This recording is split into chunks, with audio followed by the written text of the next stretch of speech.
Haukur, til hamingju með sigurinn. Takk. Þetta lítur að vera dálítið sætt sérstaklega í ljósi úrslitakeppninnar í fyrra. Já. Hvernig vildu þið nálgast þennan leik?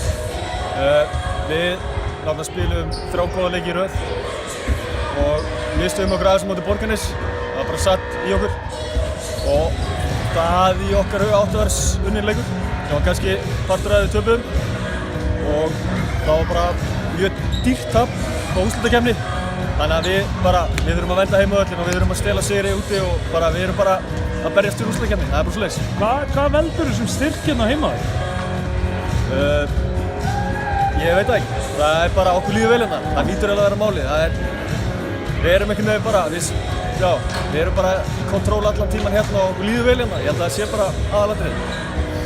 Þið voru undir svona mestallan leikinu, svo bara settu einhvern annan gír í vörðin í fjórða. Hvað ræddu þið milli 3. og 4. leikluta til þess að snúa þessu svona við?